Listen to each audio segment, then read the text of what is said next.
Bom dia. Bom, ela me sacaneou no começo. Eu não consegui mesmo fazer a apresentação porque eu sou muito tímido. Então, se eu gaguejar, eu já peço desculpa antecipada.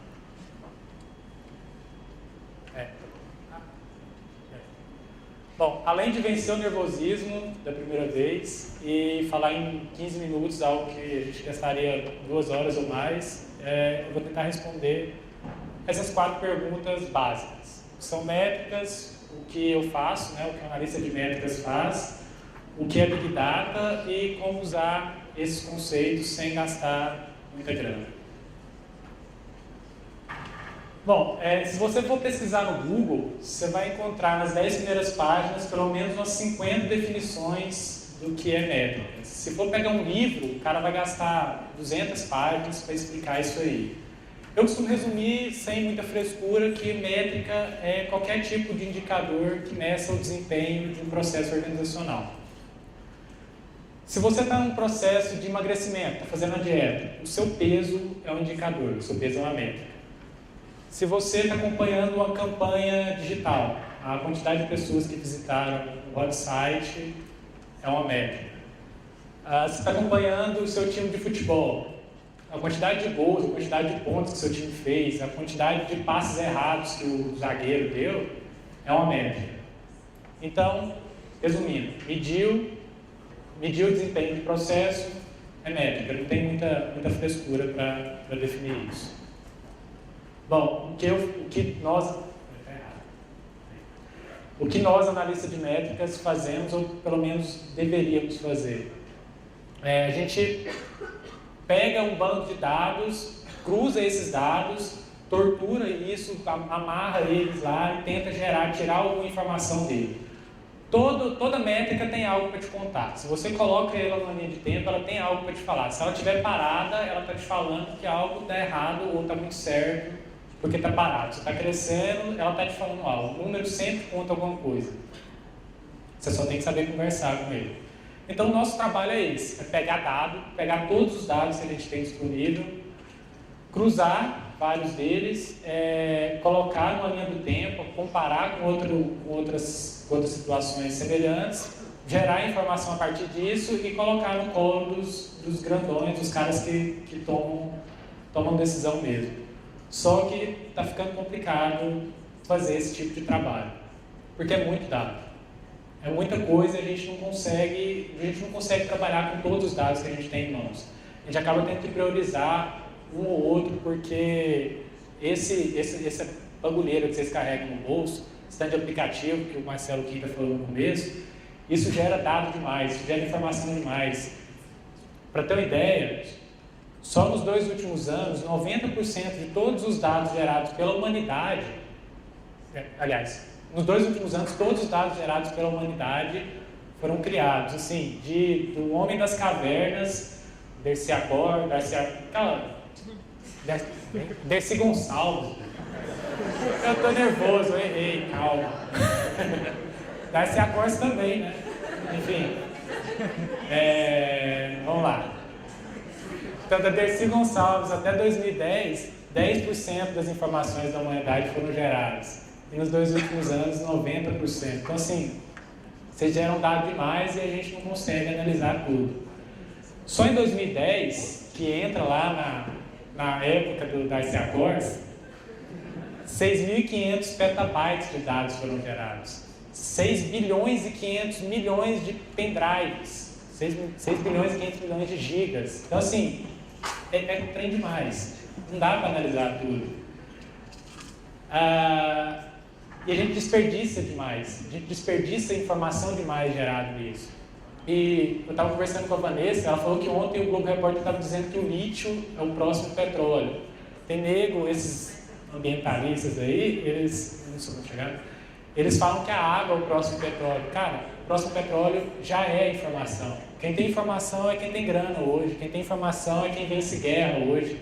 Está aí a Primavera Árabe, que só aconteceu porque o povo teve informação na mão e o povo passou a ter poder porque ele tinha isso aqui. E a gente desperdiça demais. Por serem dados em excesso e por a gente não ter instrumentos suficientes, a gente vai falar um pouco mais na frente, para poder analisar todos esses dados, a gente tem que priorizar alguns dados gerados. A gente consegue analisar 15% deles. Então, assim, é 85% de desperdício, está jogando 85% de informação que você poderia estar trabalhando fora. Cara, 85% de desperdício. Imagina você jogar fora 85% do arroz que você comprou no supermercado no início do mês. Jogar fora 85% do combustível que você abasteceu o seu carro. Cara, é muita coisa. E imagina isso numa empresa onde o volume de grana é bem maior. Então, assim, você está jogando 85% de chance de você melhorar o seu relacionamento com o seu consumidor. Você está jogando fora 85% das chances de você gerar novos negócios, de você vender mais. Você está jogando 85% do futuro da sua empresa fora. Aí entra meio que a estrela da apresentação, que é o tal do Big Data, que, resumindo, é uma ferramenta que vai ajudar a você a prospectar os 100% do novo petróleo. É uma ferramenta que vai te ajudar a chegar, não a 100%, mas próximo ao 100% do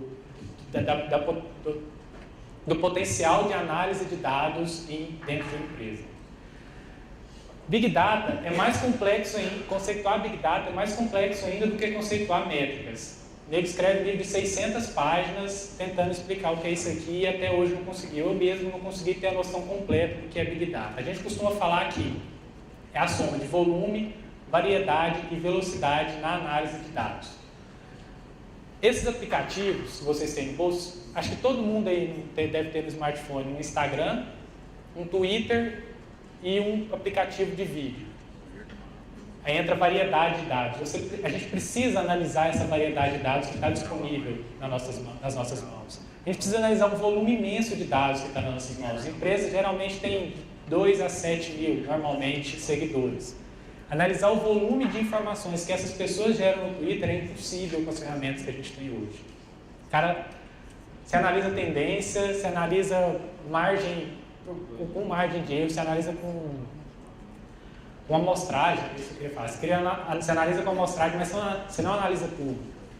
A gente trabalha com banco de dados relacional, a gente trabalha com BI, que são ferramentas ótimas para o que a gente está fazendo agora. Tem empresa que está começando a trabalhar isso agora, só que elas não conseguem trabalhar esse volume de dados, essa variedade de dados, na velocidade que a gente precisa trabalhar. A gente pode gastar uma semana para analisar o conteúdo gerado por 15 mil fãs em uma fanpage.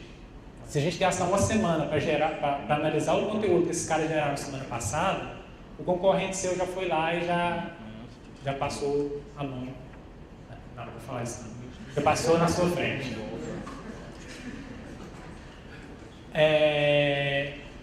Não é caro.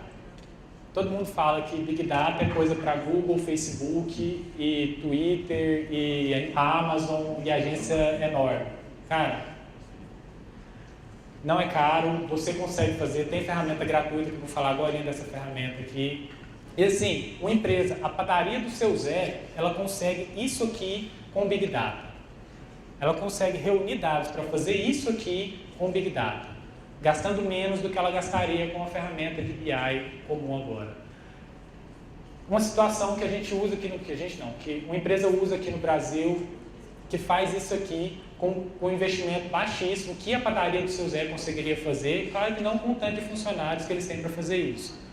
Mas com a grana que eles gastaram para fazer isso, tirando o pessoal que eles usaram mais para agilizar o processo, e para fazer isso aqui, eles conseguiram, por exemplo, a Renner. Eles criaram um sistema utilizando Big Data, que eles conseguem monitorar a conversa sobre os times de futebol do Brasil. Eles sabem qual time está bombando e no Tocantins. Sei lá, no Tocantins eles estão falando muito do Atlético Goianiense.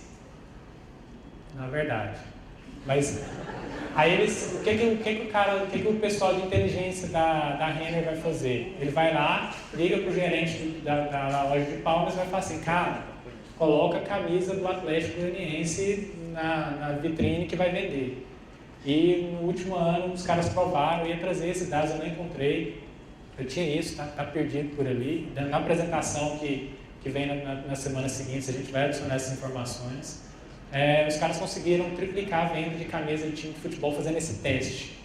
Então, assim, se o seu Zé, lá da padaria, ele consegue cruzar dados que a gente tem disponível aí, dado de evolução de temperatura, por exemplo, de acordo com a época do ano, as informações que ele tem de vendas, cruzar essas informações de vendas com a temperatura do, sei lá, ele vende mais pão quentinho de manhã quando está fazendo calor, porque quando está fazendo frio a galera dorme até mais tarde e chega atrasado no evento.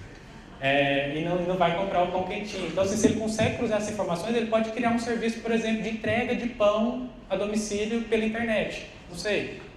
Então, assim, são informações que o cara tem disponível, são informações que o cara pode analisar com baixo investimento e que o cara não faz porque, às vezes, ele não foi instruído. E está aí o tal do Big Data para ajudar a gente a fazer isso. Então, eu já comecei a falar um pouco da última pergunta, que é como usar isso sem gastar uma fortuna. Essa ferramenta, esse Bidup, ele foi feito em cima de um framework, então foram os mexicanos que fizeram, em cima de um framework criado pelo Yahoo. É livre, é open source, foi desenvolvido pelos mexicanos, mas assim, tem uma comunidade que auxilia no desenvolvimento disso, então é aberto, você pode aplicar isso. Cara, pega uma ferramenta dessa, trabalha com ela em paralelo com a ferramenta que você já tem e contrata, você tem um estagiário lá sobrando, tira 20% do tempo desse estagiário, coloca esse caboclo para estudar, vai aprender junto com ele, pega as informações que o cara tem livre aí, solto aí, coloca o cara para trabalhar com isso. Você não vai gastar muito, você vai ganhar muita grana e tipo, se tiver alguma dificuldade, eu não sou o cara, mas chama lá que eu tenho dificuldade para falar aqui, mas acho que lá na empresa a gente pode ajudar um pouquinho.